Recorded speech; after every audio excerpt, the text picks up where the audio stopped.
Welcome, everybody. Welcome back to Catapult. We're so glad to welcome you here. Jump in the chat. Let us know where you're coming from. We're going to let everybody just get into the session here.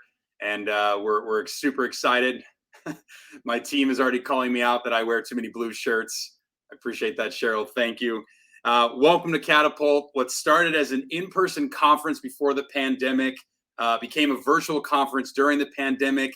This year, we decided just to bring in some unbelievable entrepreneurial stories and put them into a fireside chat format where we can ask questions, allow all of you to ask questions, and really dig in to be inspired, but more importantly, learn some of those better practices that we can all take to apply into our businesses or into our leadership roles, depending if you're an owner or staff. We're really glad you decided to spend your lunch break, maybe your morning or afternoon break, depending on which time zone you're coming from. Either way, we appreciate you slowing down to hear this amazing story, get inspired, and grab some additional development for yourself. So thank you for joining us. I want to say just real quick, first, thank you to all of our amazing clients that have chosen to partner with us. We truly appreciate the partnership. Your growth inspires us every day, and I just want to give that shout out. Two, I know we have some guests that are staff members or team members of the clients that we are partnered with. So glad to have you join us. I know you're going to pick up a few things to take back into your role as well today. And then lastly, I know we have some special guests that are with us. So thanks for coming to check us out. I hope this story helps you and you get some best practices. We have a bunch more free tools and resources on our website. I encourage you to check out if you haven't already. And most importantly, if you haven't already, talk to one of our advisors and get 2 free hours to complete assessment. We'd love to help you on your growth journey. But let's not talk about that anymore. Let's talk about where we're headed today. Our last Catapult, we had Brian Scudamore, the founder of 1-800-GOT-JUNK. We were able to dig into all kinds of leadership elements and how he's built the empire he has. And I was obviously, on the consumer service side. Today, we have a consumer product side, and I cannot wait for you to hear Maggie's story. Let me go ahead and bring Maggie up here on the stage. We've got a bunch of people from all over North America. We've got people in live sessions that are watching in. I think our biggest is in Appleton, Wisconsin, so special shout out there. I know we've got a fairly large group. But Maggie, I'm so glad to have you. Before I start asking you all the questions I'm dying to ask you, I wrote a few words and I wanted to make sure everybody was up to speed of what I've come to learn about you, because your story is inspiring. It does get me up in the morning and go, wow, I could be way bigger than I currently am. And I just have to share this. So it's going to be an amazing story. Again, she's a well-known international speaker. She successfully built a fresh salsa company in 10 years that scaled to 500 plus employees, sold for over 200 million. And when I say fresh salsa, just keep in mind, that means that the fresh salsa was on the shelf for 20 days. Imagine running a business where your shelf life was 20 days. She wasn't set up for success. She had no prior business experience, no connections, right, that were pre-established before getting into this. It was a manifestation and a desire to succeed that stemmed all the way back from her childhood when she grew up in an orphanage in Mexico. She has a desire to become something bigger than herself and pay it forward back to her brothers and sisters that would share the same orphanage experience. We'll talk about that a bit more further. College ended up bringing her to the U.S. where she played basketball, but then soon after college, she fell homeless. She went deep into poverty, but with a little bit of luck, an amazing salsa recipe, I think we'll agree with that, and the right person in the crowd, a twist of fate took place. She entered a salsa competition that her friends signed her up for. She won the competition, and a stranger in the crowd gave her a gift of $800 with no strings attached and asked her to pay it forward as he knew she would become successful, and she absolutely did.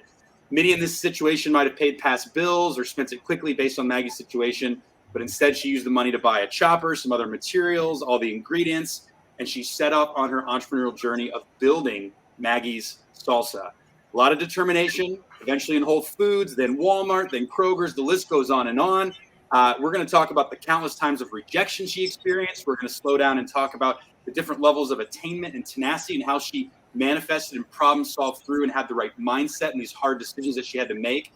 The amount of times she said no and how that ultimately catapulted her into the place that she was to be able to sell. I'm so excited to slow down and share this story from how scrappy she was, but also how inspiring she was. Maggie, welcome. We're so glad to have you. I can't wait to dig in deeper. Thank you for joining us today. Thank you for having me, Casey. It's a pleasure to be with you today, with everybody. Awesome. Well, we've got a bunch of entrepreneurs and leaders within this, the businesses all across North America here to listen to you. So let's dive right in. And again, before I get into maybe the specifics of how we got here, you've obviously had a phenomenal, successful entrepreneurial journey. And, one of the things that was really neat when I met you is just what you shared with me about when you had that exit and you had that sale for Maggie's Salsa, where you decided to spend some of that money and kind of sitting back from that stranger who told you, if you're successful with this, pay it forward. I would just love if you wouldn't mind taking a moment and sharing, what are you doing today outside of your speaking to get back to those communities where you came from?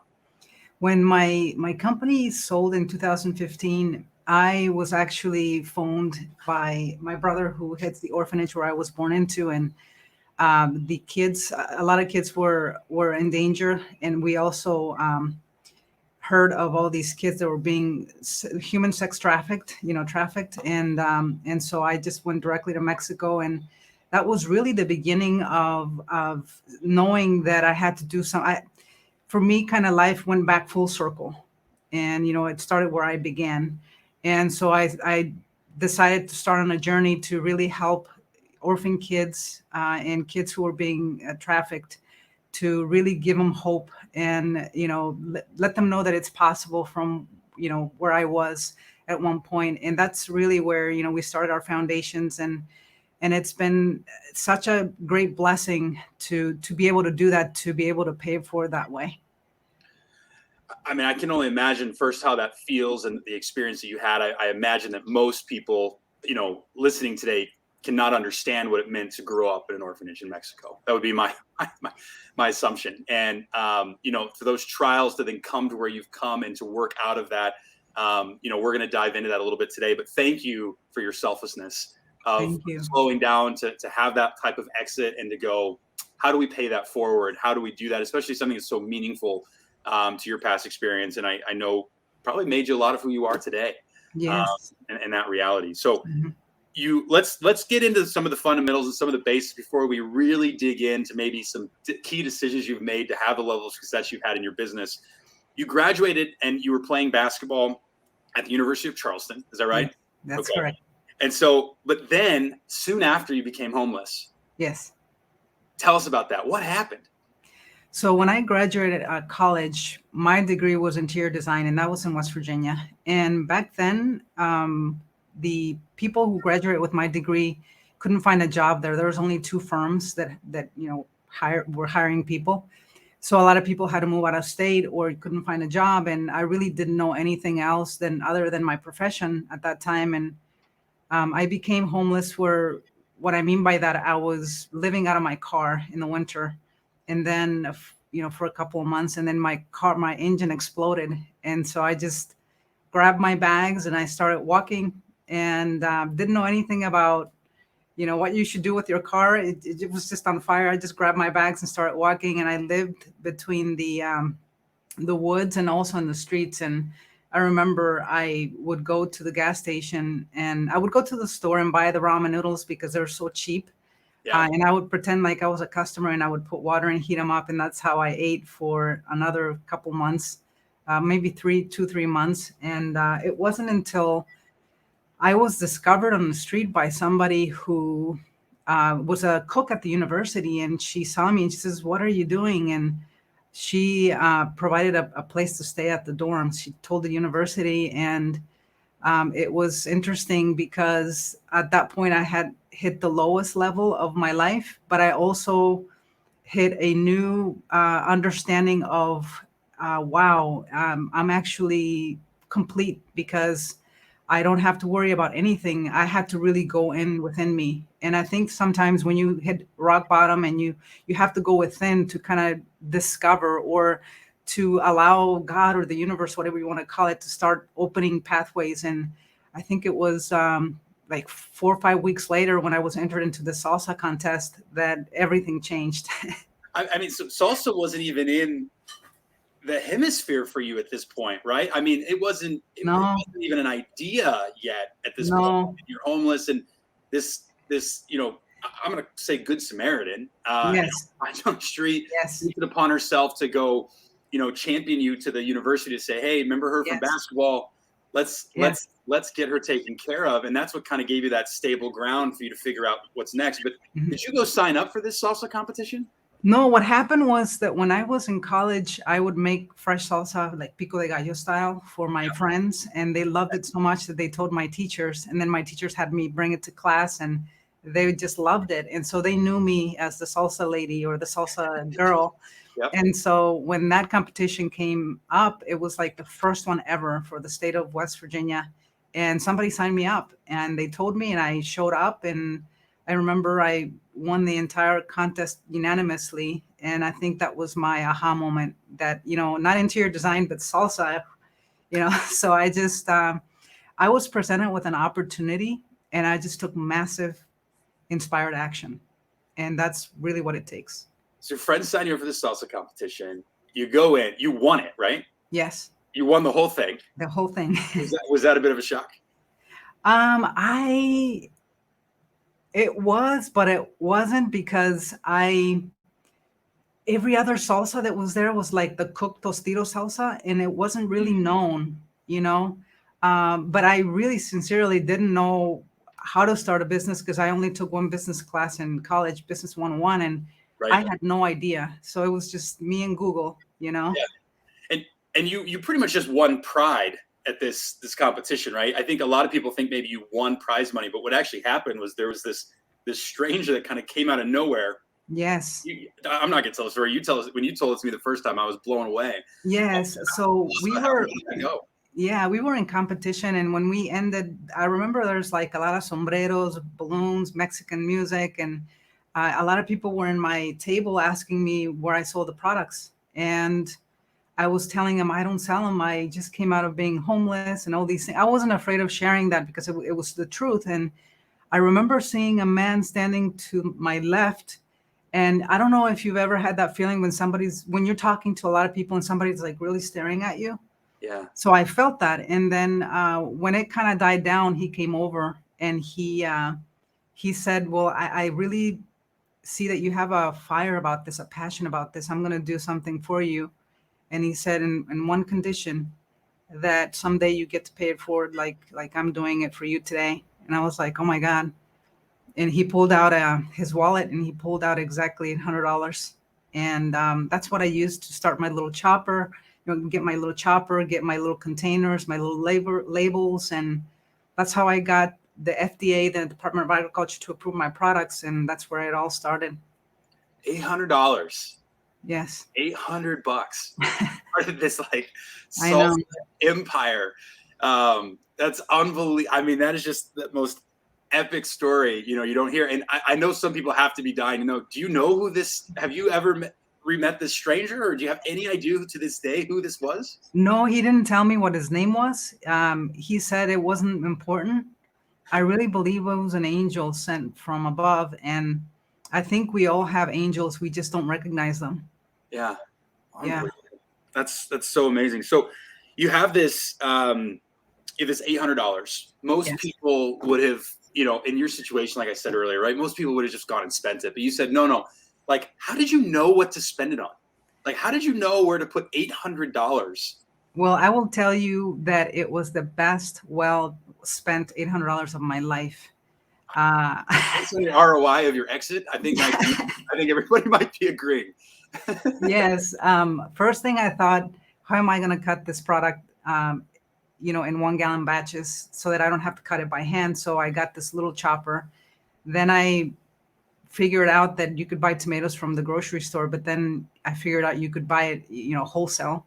So I would stay behind the dock areas and, people that were delivering the tomatoes, and ask them where I could buy them wholesale. And so that's how really it grew. I mean, I couldn't afford to pay for labels or my website, or like, I remember I paid for Photoshop, and I created my labels. I learned how to do that. I remember I got my Photoshop to make your label. Okay. My website, the same thing. I learned how to do that. I got my truck driver's license because I knew that someday, I would be I would have to use it. And so everything, I started selling it by $5 a pint. And I remember I had like a lot of $1 bills and $5 bills. And I was like, woohoo, like I was dreaming that I was a millionaire, but I wasn't, but I like was living it, I was taking that inspired action, and everything really started to happen, but there was a lot of rejection initially. Yeah. Well, and I think a lot of people think, oh, wow, this product was really successful. It got into all these big stores that help with distribution. I don't think people always fully understood the obstacles, right, or the barriers in front of you that you had to push and drive through to get to that place. I'm sure, right, everybody just came out of the woodwork, was super excited to buy your product in the stores, and it just took a minute, right? It just a day in and you were sold, or was there No, some well, rejection along the line? it was, but initially I had a lot of rejection. I was rejected like 90 times by different supermarkets because they didn't understand what the fresh concept of salsa was. Well, probably Uh, wasn't big then, right? I'm just thinking back, like fresh salsa is actually more of a more recent yes, kind of trend, yes, right? Okay. yes. And it wasn't until I turned that list upside down because I was getting, my friends were even telling me, you should quit. You're not making any money. You should get a job. And they were telling me, you're not going to get in the stores. I talked to ready to eat product manufacturers. They were telling me the same things, but I knew I had something special because once people tried it, they were like, oh my God, when can we have more? Or where can we buy it? And so I just kept pushing. And really what the blessing for me is, when I face a block, I didn't let that stop me. In this case, I reversed my strategy. I turned the list upside down and I called the Whole Foods Market, which is the largest organic retailer in the United States. And you have no idea how scary it was to pick up the phone and call. This is And pre-Amazon, right? Amazon, yes, I'm just thinking right, the year. They don't own it yet. Amazon doesn't own it right, yet. Okay. right. It was so scary just picking up the phone and saying, hey, my name is Maria Magdalena de la Cruz Garcia. I have an awesome pico de gallo de salsa. Like, what is that? No thanks. And so when I called Whole Foods, I left a message and I was like, I hope they don't answer. And and Please don't answer. yeah, and so that was the next day, like 6 p.m. They called me back, and this was the guy that called me. He says, "Hey, this is Eric. Is this Maggie?" I said, "Yeah." He says, "We love your products. We heard about you. When can we get some, taste them?" And I said, "Well, when do you meet?" And they met the next day at 9 a.m. So I was in West Virginia. They're in Maryland. So I went back and made salsa and drove all night long and barely made it at 9 a.m. in time. And I remember I walked into the room with my heels and my little dress and my salsa boxes with chips on top. And as soon as the doors opened, it was this huge room with like this U table, and there was all men. And I was like, oh my God, I was so intimidated. And I remember I just came over and put the boxes in the table and opened them up, and they started to eat. And at one point, Eric gets up and he says, we love your products. When can we have them? And I said, well, how much do you need? Because at that time, I was making about 250 pounds a week for my friends. Yeah. And he was like, well, your first order is going to be 10,000 pounds of salsa. And I was like, I don't even know what 10,000 pounds of salsa is. Yeah. So I was freaking out, but I knew that I said, yes, let's do this, but let me go back and see how I can strategize to make this happen. A lot of times what happens with entrepreneurs is they get an opportunity, they get a challenge, and they get afraid. And I think, you have to really believe and have faith in yourselves and in your products, because when you do that, then other people begin to believe in you. It's like an energy that's felt. Yeah. And you just have to keep moving forward and you will figure it out.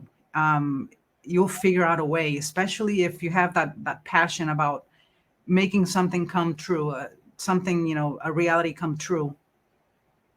You've got so, I mean, I know you're hitting on so many things that I know all the people in this room can understand and have felt, from rejection to being told no, to people telling them you should stop no matter what level they're at. People, you probably had people telling you should stop even further down the line right now. I mean, it's just, we've all experienced it as entrepreneurs or leaders of organizations. And I love the scrappiness that you shared of just you going and buying your own truck. No, let's not hire a logistics company. No, I didn't buy it. I actually got it from a junkyard because I couldn't find the truck to deliver the 10,000 pounds of salsa. Okay. And I rented it for $350. And it was the ugliest, worst in a Mexican truck I've ever seen, because the wires were sticking out of the dashboard and the seat wouldn't adjust because it was rusty. Okay. And the standard I always say stiff chick, but I was a stiff chick. Anyway, stick shift. It didn't have the numbers. And so I had to figure it out. And the challenge for me was that when I took it to the production area to pack the stuff, it was all flat land. But when I got the truck into the road, which is fully packed, this is a big, huge refrigerated truck. I got held up in a stoplight. My truck was like this. There's a lot of hills in West Virginia, Sure. and now I couldn't reach the pedals. So I was pulling myself up and I was trying to do all this, and I was sweating very quickly because I thought I was going to hit the car behind me. And I was like, people are going to laugh because I was yanking this truck. And I was like, well, I don't think they'll see me because I'm so short anyway. So I just kept pushing. And I remember I finally pulled this truck up, and I remember I had taped the right mirror that was falling off with duct tape.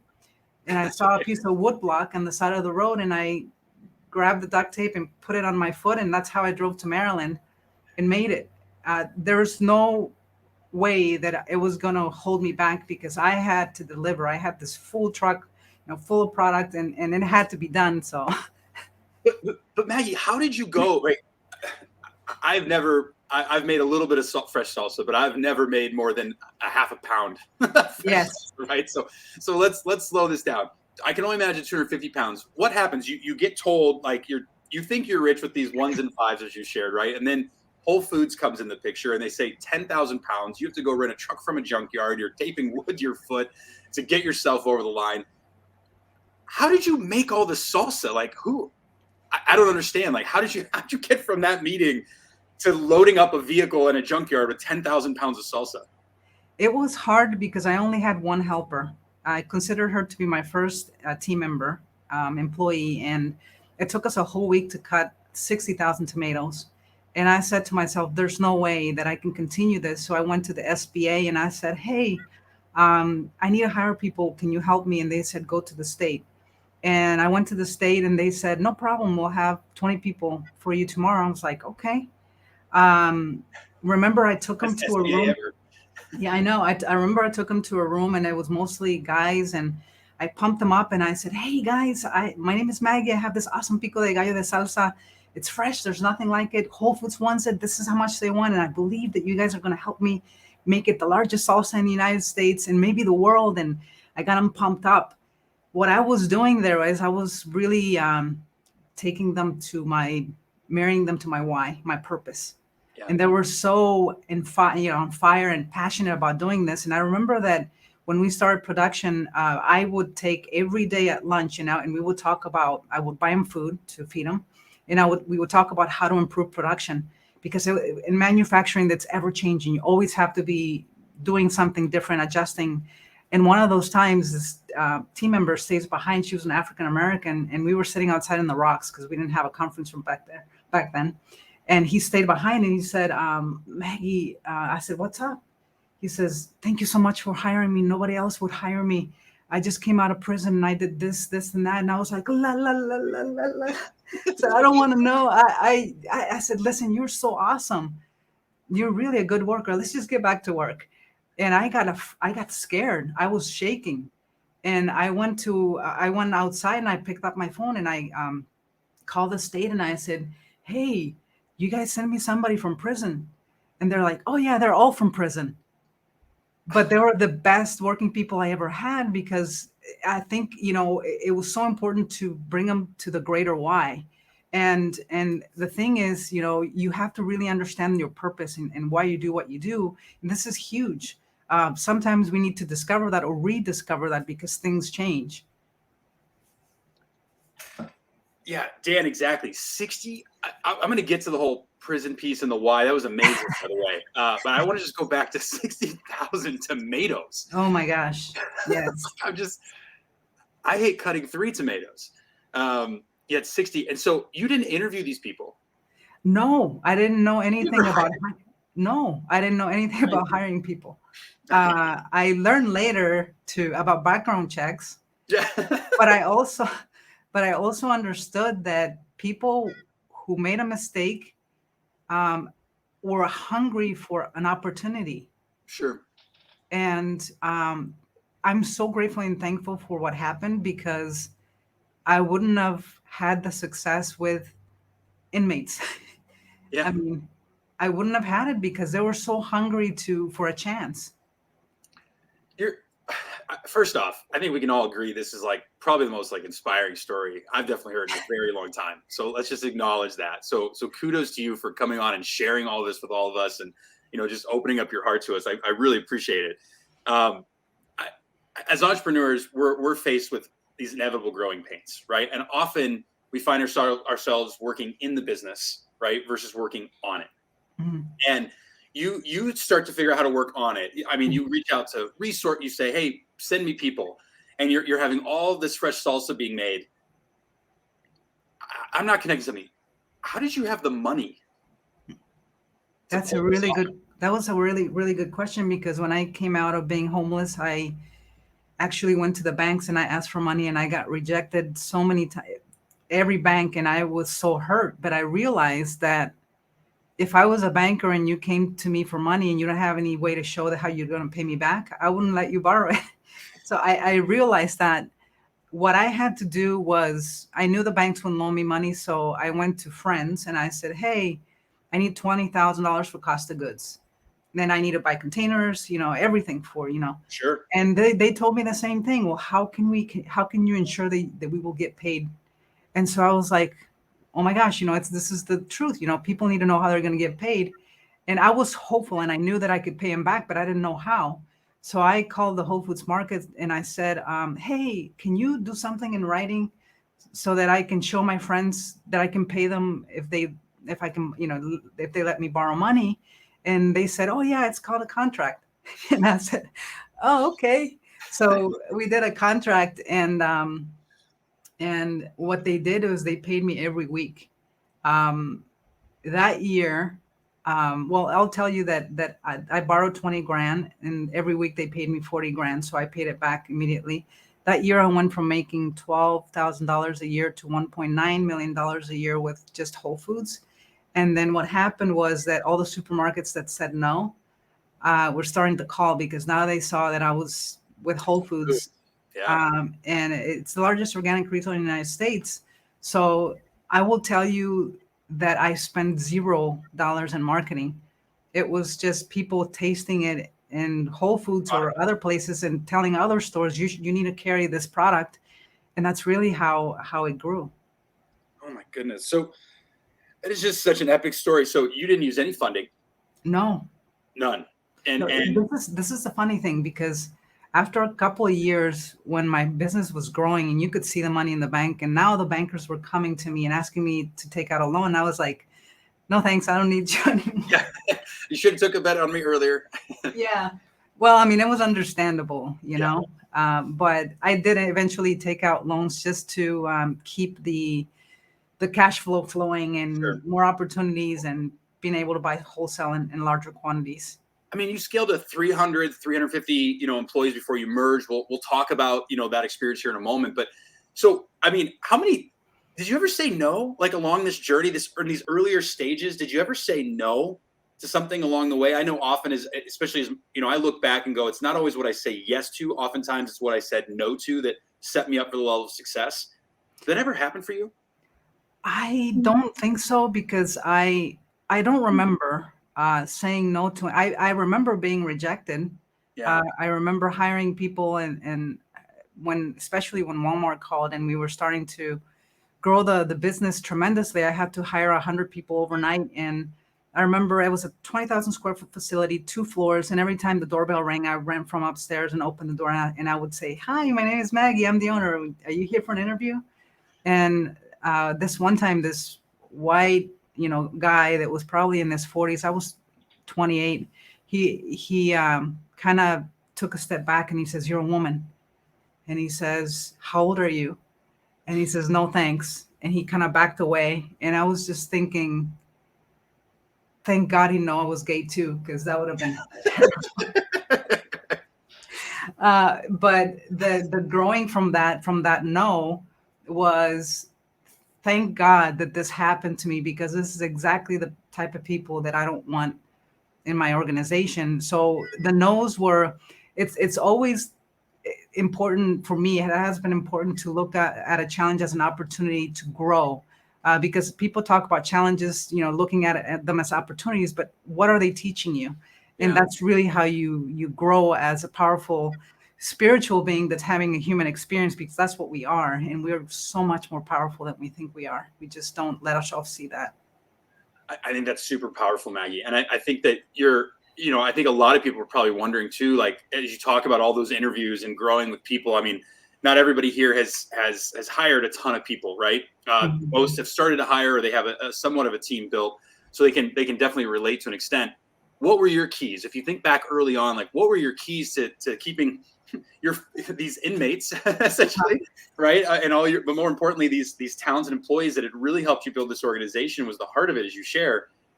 What'd you do to keep the culture? How did you keep that why connected? Was it just Yes. continual speeches, or what was it? It was that, but it was also sharing how we were growing. A lot of companies are afraid to share their budget, their how much they're growing.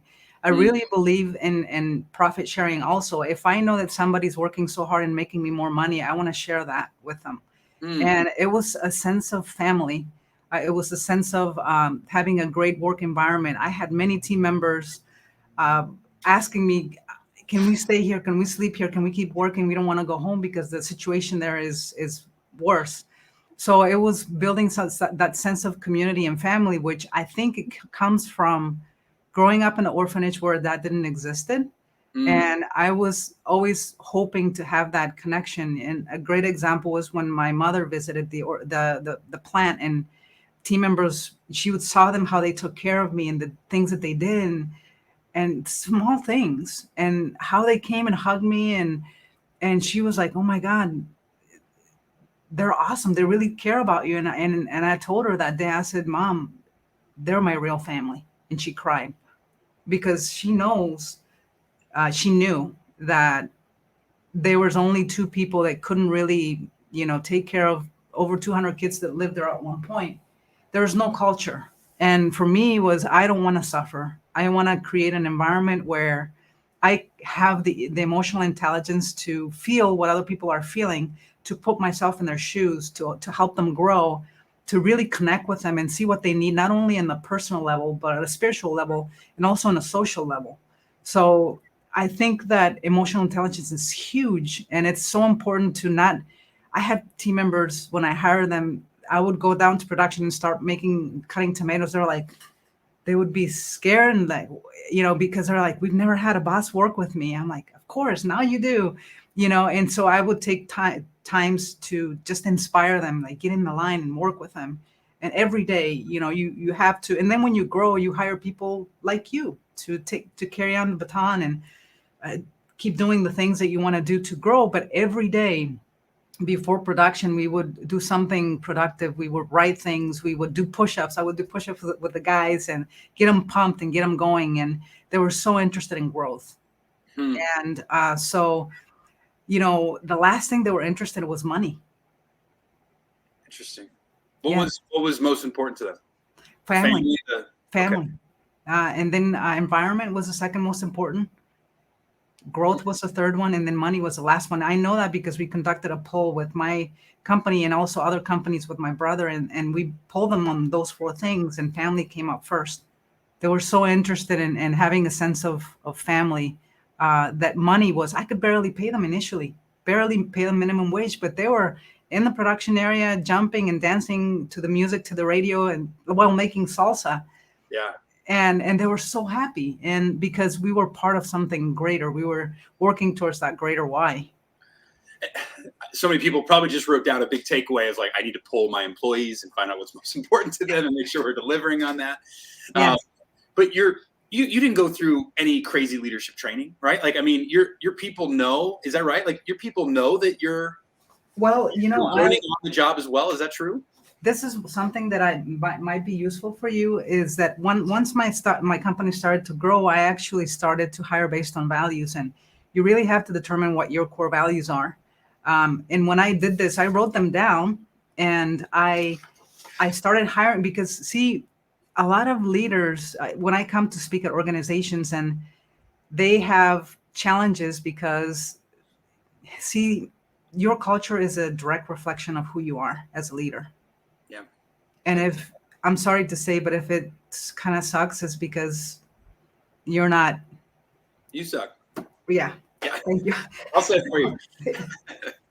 Potentially. And so I have 12 values that I've lived by and hired on. If you want me to go through them. Will you share them just quickly here? Sure. Walk through them? Yeah. I'm sure some people would love to grab a Yeah. few that speak to them and bring them back to their Absolutely. teams. Absolutely. Just so you know, these are very rooted for who I am. And because what if you could find more CEOs, more people to think like CEOs like you and run the company with you? Ultimately, everything takes care of itself. And that's exactly how it happened for me. The first value is for me is they have to be hungry for achievement. That's me. You know, you have to be an achievement based company. That's number one. Number two, they have to be enthusiastic. I mean, genuinely enthusiastic. That's me also, right? Number three, they have to be energetic. Number four, they have to be competitive, but not the type of competitiveness that they want to squash others. They Mhm. want to compete with themselves and grow. Yeah. Um, they number five, they always have to be working on themselves. They're interested in personal growth. And I tell you, once they found out about my book, they were reading it and they were coming to me and asking me questions and growing on a spiritual sense too, which was I found it was amazing. Number six, they have to be internally motivated. What it motivates you internally, and I think that's connected to the greater why. Hmm. Number seven, they have to be results oriented, not focused on the problems. They have to be solution focused. And that's me, right? Again. Number eight, they have to be a whatever it takes kind of person. That means that if they fail, they want to try again. You want them to say, I did something and it didn't work, so I'll do this instead. They have to be the kind of people that nothing will get in the way. And that's really part of being resilient and relentless, which is what I am, right? Uh, Number nine, someone that doesn't bring their crap to work. That's huge. every business owner on the line just went, mm-hmm. I mean, that's huge. And because one poisoned apple in the bunch is going to poison a lot. And Yeah. once I implemented these things and other hiring techniques, I never had problems ever with hiring and retaining people. Number 10, they have to have a sense of urgency. Number 11, they have to be able to pivot. If you find a great idea, they have to be open to change. And a lot of people are not open to change. They're set on their ways. Yeah. And number 12 is my favorite one. They have to be open-minded, accepting of others, no matter the race, religion, or other differences. Amazing list. There's a bunch of people in the chat. I don't know if you can see saying, hey, are you going to share those with us? So I think you're going to send that to me and we're going to post it in our portal. Yeah, sure. Everybody gets access. And my gut is you speak to some of these things in your book, I'm assuming. Yes. We'll send out the link to the book as well if you want to dig in for those asking yes. in the chat there. But thank you for sharing that. I mean, to go from 0 to 500 employees, right? I guess it was just over 300, right? And then you ended up merging with a company that took you into 500. Yes. But you all around this fresh salsa yes. concept, right? It's a simple thing that you believed in. It was your heart, it was your passion, it was your determination that drove this, and you were learning on the job.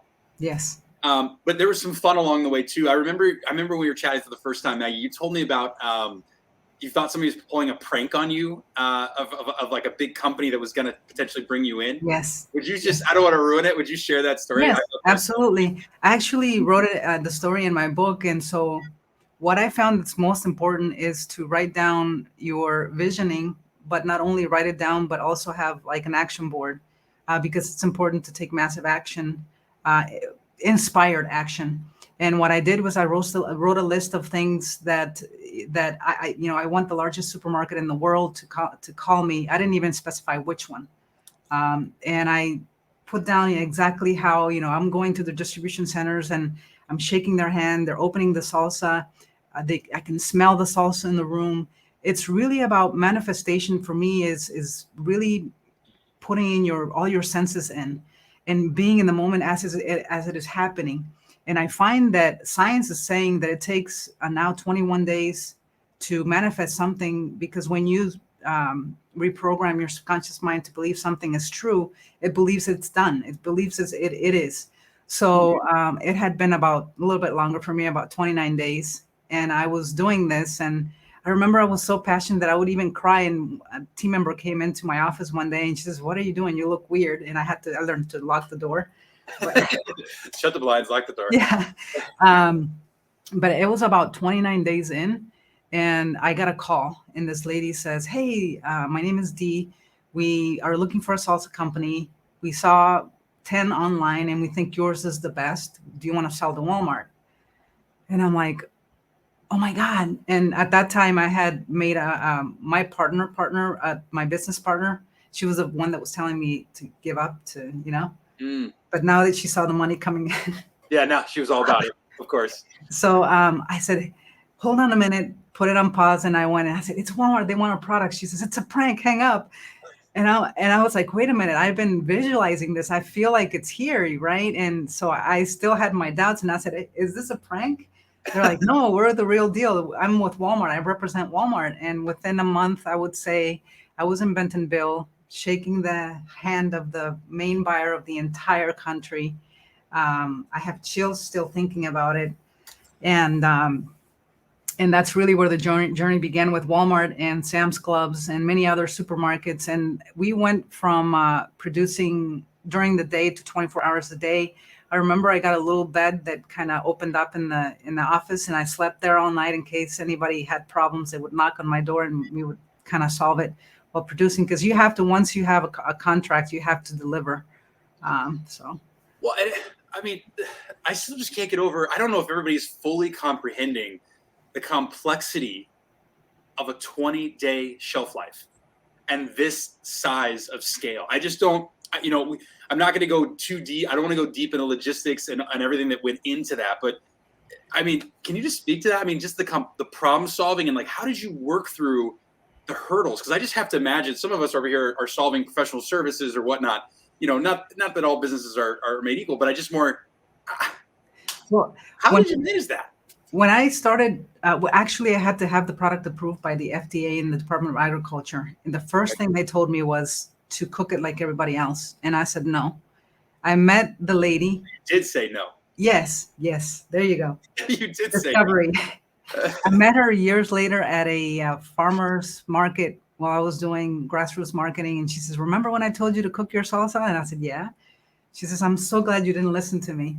But the thing is, I knew that there was technology out there because we eventually did improve the shelf life, but I didn't know how. I didn't know what it was. And we discovered MAP, modified atmosphere packaging, which it really literally just injects some nitrogen in the container before it seals it, taking the residual oxygen index down to 0.01% in the container. Sure. Makes the tomatoes oxidize less. And then that increased the shelf life to about 25. And then we discovered HPP, which is hydrostatic high pressure processing, which it's a $1 million machine that submits the products to below sea levels to destroy all microorganisms. So you can basically take avocado, guacamole, just mash it and put it in bags, and it'll last for upwards to 60 days. Green. Wow. So it was about, waiting to see discovery. And growing that way too, because for me, it would have been tougher to deliver product to California or Florida or up north from where I was. So, but you were open to these pivots, right? I mean, yes. I mean, there was your whole story is about no ego. I mean, that's just what I'm taking away. I mean, the fact that, again, I just keep thinking about you strapping a block of wood onto your foot to drive the first 10,000 pounds of salsa into the door, which yourself, mind you, not our logistics company. Let's just do it ourselves. Yes. Which is just super inspiring. Well, I appreciate your story. I'm going to go to the audience here for just a moment. I have just 2 or 3 last questions I'm dying to ask Maggie, but for everybody else listening in, navigate over to the Q&A tab at the top there.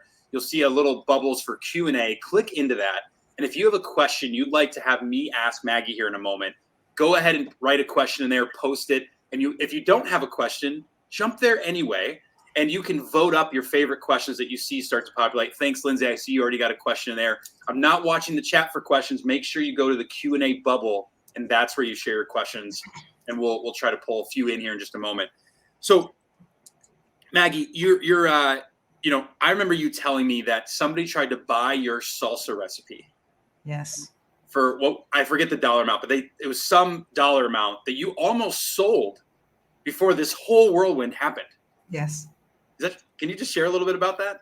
Yes, somebody tried to buy my company for $10,000, and it was a restaurant in Charleston, and it was so easy to say yes because I had nothing.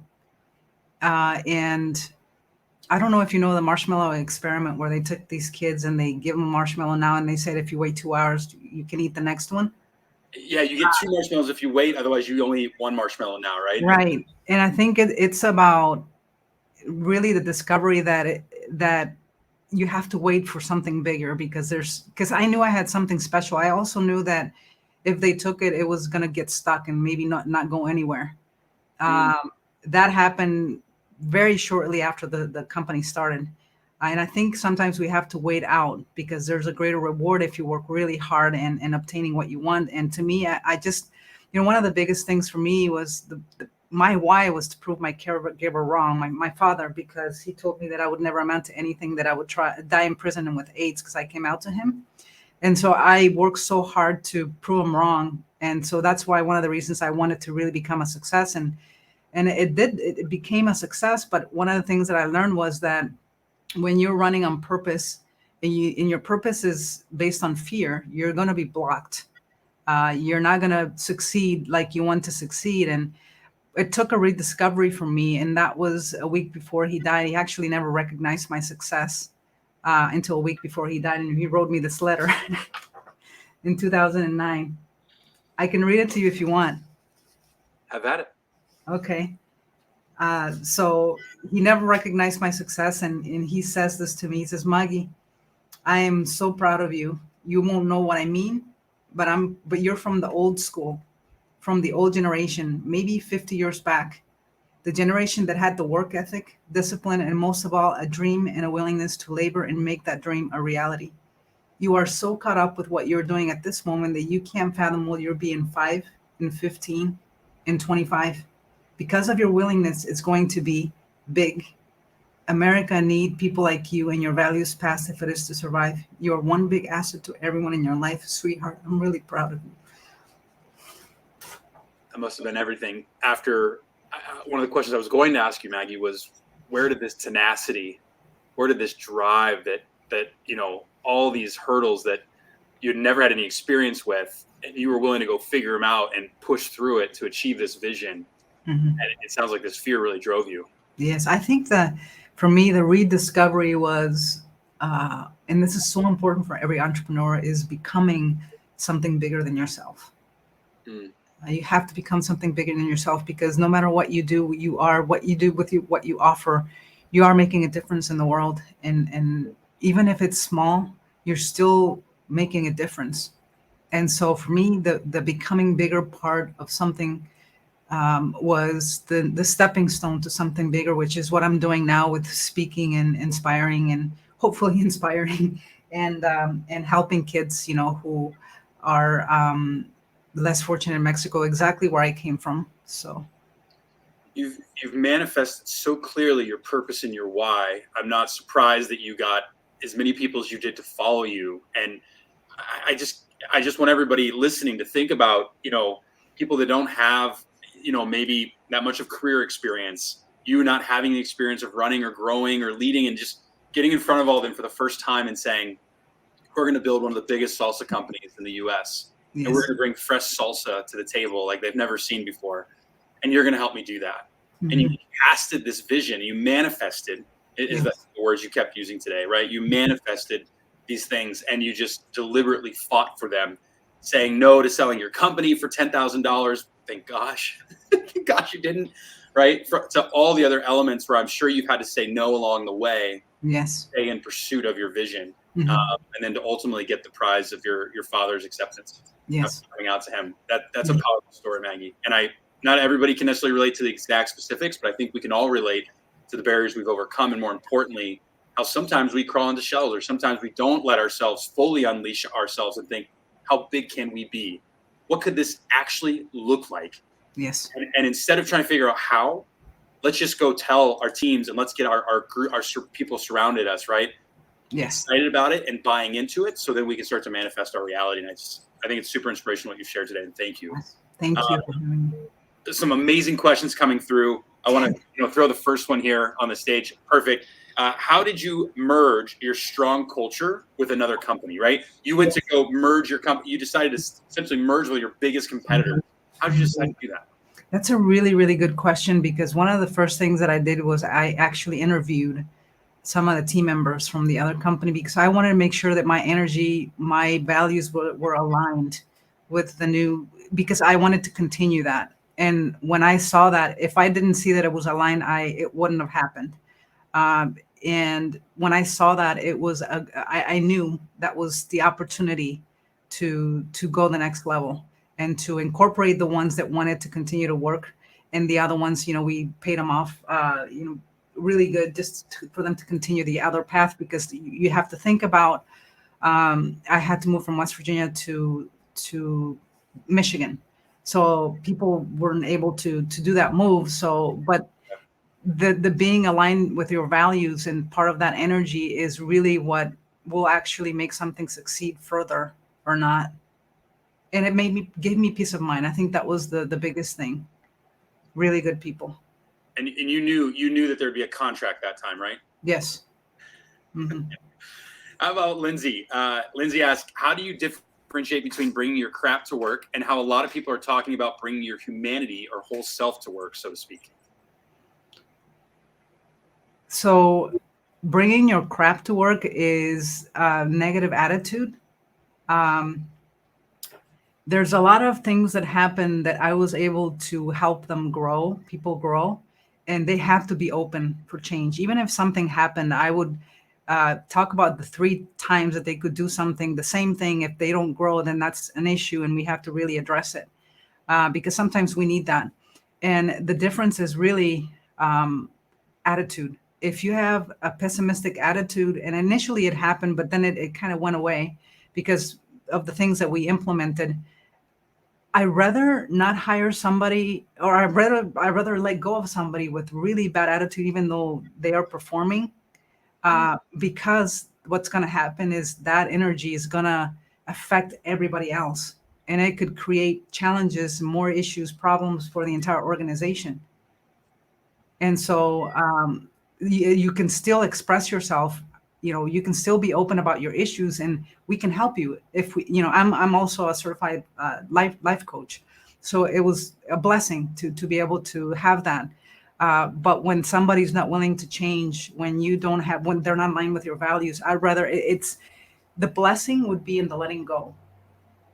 On how many people don't let go of those types of people in their organization, right? It seems hard. It seems like a bigger lift in the moment to have to try to replace that person versus deal with what's going on and not understanding how that kills the culture. You might suffer initially a little bit because of their, what they had to offer as far as performance, but it's going to be much better in the long run, because you will attract and find the people that you actually need that are in line with you, and it's just going to help you grow much better. A better atmosphere. Maggie, I've got one last question for you here, just based on time, and there's quite a few other questions that came in. So if you don't mind, I may throw them your way and ask you to record some of the answers. We can send it back in our company portal if you don't mind. Okay. But Cindy shared, you are now my inspiration. Who has inspired you the most in your life? Really, really good question. I never had anybody to look up to, because I didn't have I did ask for help, but I got rejected. And I remember that I stopped asking for help, which was my biggest mistake. You should always continue to ask for help. My inspiration, I think, what was her name? Cindy. Cindy. Cindy, you are your superhero. You are more powerful than you think you are. And you should look up to yourself as your higher self, as who you want to become as a better human being. Again, having this human experience, that's the superhero, not anybody else. Yes, other people can inspire you, but you have everything that it takes to become the person that you want to become. Because one day when you die, you don't get to take anything with you. Only you get to take what you did to inspire, to empower yourself and help other people around you. And it could be your product, services, giving, whatever it is. Well said, and what a great way, Maggie, for us to wrap up our conversation. Any final words of wisdom or thoughts you'd like to share with this group of hungry, leave their crap at home, entrepreneurs? I would just like to, there's a famous quote by Mark Twain that says the two most important days of your life is the day that you were born and the day that you find out why. So if you're not aligned with your why, today is the day. Now is the time. Because I would rather live a purposeful, fulfilling life than someday being in a deathbed, regretting or wishing that I've done something different. Maggie, thank you so much. I know everybody's giving you a lot of hearts and a lot of emojis here on the screen just because of what you did and touched their hearts today. And Cultivate is a very technical company. We love to get in the weeds and break out all the data and talk about all the processes and systems to help grow and scale a company. And you've brought a new life and hopefully a different angle that I know Cultivate doesn't always get into, which is the heart side. And that's so important. And you shared it beautifully today. So thank you so much for being here. And I know you have a book. We're going to share that with our portal. So if anybody's interested in that, we'll be sharing that on our portal here. You'll get email notified, as well as if you wouldn't mind sending me those core values. I think there was a lot of people that were really interested in it. So absolutely. No, thank you so much. So everyone, next steps, we're going to take you back into the lounge where you can actually get into roundtables. So we've got about 30 minutes of roundtables, and I've got an assignment for everyone. What I want you to do is I want you to write down, what are you going to manifest over the next 30 to 60 days that will help you get to your why? Write it down, similar to what Maggie shared of the largest supermarket is going to call me. This is going to happen. Write down what those few things are as a manifest and really make sure you've dialed into what is your why, and ask some other folks to share their why, and that might inspire you to help you find your why for your business, for your life, and for everything you're moving forward towards. That's what we're going to do as a roundtable. And then we'll open up to speed networking where you'll be able to meet people for 5 to 6 minutes, pass contact information, figure out ways to do business, maybe find some new vendors, etc. We appreciate you coming. We appreciate you taking the time out of your day to hear Maggie's story. Maggie, thank you again for being the inspiration that you are. And we'll see everybody in the roundtables here and the speed network for the next hour. Thank you again all for joining us. Take care. Thank you.